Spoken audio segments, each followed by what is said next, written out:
ஆண்டவராக இயேசு கிறிஸ்துவின் நாமத்திற்கு மகிமை உண்டாவதாக. இந்த நல்ல நாளிலே உங்கள் யாவரையும் நான் வாழ்த்துகிறேன். இந்த நாளின் தியானத்திற்கு என்று தெரிந்து கொள்ளப்பட்ட வேத பகுதி எபேசியருக்கு எழுதின நிருபம் 3ஆம் அதிகாரம் 18-19 வசனங்கள். Ephesians chapter 3 verses 18 and 19.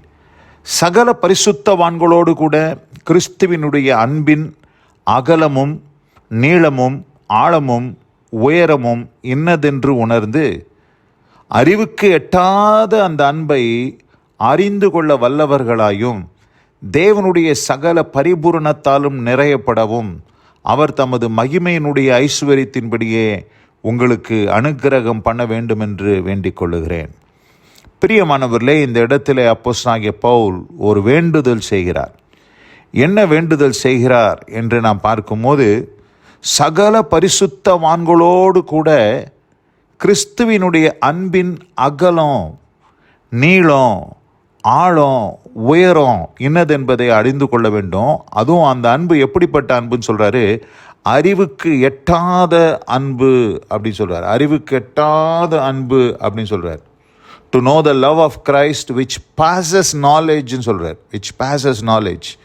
அறிவுக்கெட்டாத அந்த அன்பை நீங்களும் நானும் அறிந்து கொள்வதற்கு வல்லவர்களாக மாற வேண்டும் என்று சொல்லி நமக்காக பவுல் வேண்டிக் கொள்கிறார்.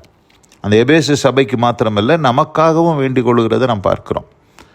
அப்போ அந்த அறிவுக்கு எட்டாத அந்த அன்பு அப்படின்னா என்ன அப்படின்னு நாம் பார்க்கும்போது, அந்த அன்பினுடைய முழு தோற்றம் எங்கே வெளிப்பட்டது என்று சொன்னால், 1 யோவான் 4ஆம் அதிகாரம் 10ஆம் வசனத்தை வாசிக்கிறேன். நாம் தேவனிடத்தில் அன்பு கூர்ந்ததினால் அல்ல, அவர் நம்மிடத்தில் அன்பு கூர்ந்து நம்முடைய பாவங்களை நிவிர்த்தி செய்கிற கிருபாதார பலியாக தம்முடைய குமாரனை அனுப்பினதினாலே அன்பு உண்டாயிருக்கிறது. எப்போ அந்த அன்பு உண்டாயிருக்கிறதா? கல்வாரி சிலுவையிலே தம்முடைய குமாரனை நமக்காக நம்முடைய பாவங்களை நிவிர்த்தி செய்கிற கிருபாதார பலியாக இயேசு கிறிஸ்து கல்வாரி சிலுவையில் மரித்தார். அந்த மரணம், அந்த சிலுவையின் மரணம் தான் அன்பின் பூரணம், அன்பினுடைய முழுமை, அன்பை வெளிப்படுத்தக்கூடிய ஒரு காரியமாக அது காணப்படுகிறது. அதிலும் அந்த அன்பு எப்படிப்பட்ட அன்புன்னு சொல்கிறாரு, அறிவுக்கு எட்டாத அன்பு. அறிவுக்கு எட்டாத அன்பு இது. Love of Christ which passes நாலேஜ்னு சொல்கிறார். அறிவுக்கு எட்டாத அந்த அன்பை நீங்கள் அறிந்து கொள்ளணும். அதை குறித்து சில காரியங்களை உங்களோடு கூட பகிர்ந்து கொள்ள நான் வாஞ்சிக்கிறேன். எப்படி அது அறிவுக்கெட்டாத அன்பு என்று நாம் பார்க்க, யோவான் சுவிசேஷம் 19ஆம் அதிகாரம் 17-18 வசனத்தை நான் வாசிக்க விரும்புகிறேன். John chapter 19 verses 17 and 18. அவர் தம்முடைய சிலுவையை சுமந்து கொண்டு எபிரேய பாஷையிலே கொல்கதா என்று சொல்லப்படும் கபாலஸ்தலம் என்கிற இடத்திற்கு புறப்பட்டு போனார். அங்கே அவரை சிலுவையில் அறைந்தார்கள்.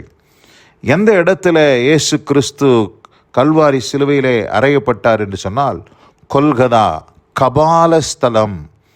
கபாலஸ்தலம் என்று சொன்னால் அதற்கு என்ன அர்த்தமா? ஸ்கல் என்று சொல்லப்பட்டிருக்கிறது. ஸ்கல். அந்த ஸ்கல் என்று சொன்னால் ஆங்கில வேதத்தில் வாசிக்கிறேன், and he bearing his cross went out to a place called the place of a skull, which is called in Hebrew Golgotha. அப்போ ஸ்கல் என்று போட்டிருக்கு. ஸ்கல் என்று சொன்னால் மண்ட ஓடு. அந்த மண்ட ஓட்டுக்குள்ளே ஒன்றுமே இருக்காது பாருங்கள். கண் இருக்காது, நாக்கு இருக்காது, மூக்கு இருக்காது, எல்லாவற்றுக்கும் மேலாக மூளையே இருக்காது. மூளையே இல்லாத ஒரு காரியம்தான் அந்த மண்ட ஓடு. அந்த மண்ட ஓடை போல இருக்கக்கூடிய அந்த இடத்துல தான் இயேசு கிறிஸ்து சிலுவையில் அறையப்பட்டார்.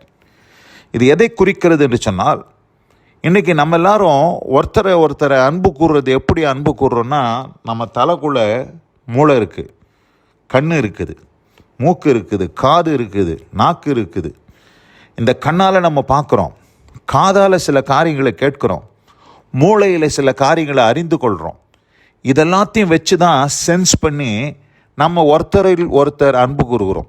ஓ, இவங்க ரொம்ப நல்லவங்க, இவங்களில் அன்பு கூறலாம்.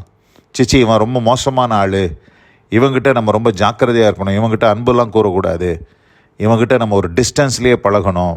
ஓ, இந்த ஆள் வந்து திருடன், இவன் எல்லாரையும் ஏமாத்தினவன், இவன்கிட்ட நம்ம ரொம்ப ஜாக்கிரதையாக இருக்கணும். இப்படி நம்ம மூளையில் எல்லாத்தையும் அறிந்து நம்ம ரீசன் அவுட் பண்ணி நம்ம அன்பு கூறுகிறோம். ஆனால் இயேசு கிறிஸ்துவின் அன்பை குறித்து நம்ம எபேசியரில் வாசித்தோம். அறிவுக்கு எட்டாத அன்பு, அறிவுக்கு எட்டாத அன்பு, பாசஸ் நாலேஜ்னு போட்டிருக்கு. அப்படிப்பட்ட அன்பு, அறிவுக்கெட்டாத அன்புனா அந்த அன்பு பாருங்க, அறிவுன்ற ஒரு காரியமே இல்லை. அறிவுன்ற ஒரு காரியமே ஏனென்று சொன்னால் கபால ஸ்தலத்துக்குள்ள என்ன இல்லை? மூளை இல்லை. மூளை ஆண்டவர் பாருங்க, அவருடைய சிந்தையில் யாரையுமே இவன் நல்லவன், இவன் கெட்டவன், இவன் கொலைபாதகன், இவன் திருடன், இவன் மோசமானவன்லாம் ஆண்டவர் கண் நோக்கி பார்க்கவே இல்லை. எல்லாரையும் ஒரே சமமாக நேசித்து ஆண்டவர் தன்னுடைய ஜீவனை கல்வாரி சிலுவையிலே கொடுத்தார். அந்த கொல்கதாவிலே, அந்த கபாலஸ்தலம் என்கிற ஸ்கல், அந்த மண்ட ஓட்டை போல் இருக்கிற அந்த இடத்துல தான் அவர் அறையப்பட்டார். அந்த மண்ட ஓடு அதை தான் குறிக்கிறது என்பதை நாம் புரிந்து கொள்ள வேண்டும். அதனால தான் இந்த இடத்துல எபேசியரில் சொல்கிறாரு, கிறிஸ்துவினுடைய அன்பின் அகலம், ஆழம், நீளம், உயரம் இன்னதென்று உணர்ந்து அறிவுக்கெட்டாத அந்த அன்பின், அறிவே இல்லை. அந்த இயேசுவின் அன்பிற்கு அறிவில்லை. அறிவு இருந்துச்சுன்னா அவர் என்ன செஞ்சிருப்பார்? தன்னை சிலுவையில் அறைந்தவர்களை பார்த்து, பிதாவே இவர்களுக்கு மன்னியும் என்று சொன்னார். அப்படி சொல்லியிருக்கவே மாட்டார். இவன் தான் நம்மளை அரைஞ்சவன், இவன் தான் நம்மளை ஆணி அடித்தவன், இவன் தான் நம்மளை சவுக்கில் அடித்தவன், இவன் தான் நம்மளுடைய முகத்தில் காரி துப்புனவன் என்று சொல்லி ஆண்டவர் தன் கண்களால் பார்த்து தன் மூளையினால் அறிந்து ஆண்டவர் அவர்களில் அன்பு கூர்ந்திருக்கவே மாட்டார். ஆனால் இயேசுவின் அன்பு எப்படிப்பட்ட அன்புனா, அறிவு கெட்டாத அன்பு மாத்திரம் இல்லை, அறிவு கெட்ட அன்பு. அறிவே இல்லை. அந்த அந்த கபாலஸ்தலம் என்று சொல்லக்கூடிய அந்த ஸ்கல்லுக்குள்ளே எப்படி மூளை இல்லையோ, ஆண்டவர் தன் மூளையில், தன்னுடைய சிந்தையில் எதையுமே ரீசன் அவுட் பண்ணாமல் எப்படி ஒரு ஸ்கல்லுக்குள்ளே காலியாக இருக்குமோ அதுபோல் அவருடைய சிந்தை எந்த காரியத்தையும் தன்னுடைய மனதிலே குரோதத்தை, கோபத்தை, வன்மத்தை எதையுமே வைத்து கொள்ளாமல் ஆண்டவர் அறிவுக்கட்டாத அந்த அன்பினாலே ஆண்டவர் நம்ம எல்லாரையும் ஆண்டவர் நேசித்தார். அப்படி நேசித்ததுனால தான் அந்த கல்வாரி சிலுவையில் உங்களுக்காக எனக்காக மரித்தார். பிரியமானவர்களே, இந்த அருமையான இந்த நல்ல நாளில் கூட அந்த அன்பை நீங்கள் அறிந்து கொள்வதற்கு எப்படிப்பட்டவர்களாக இருக்கணுமா?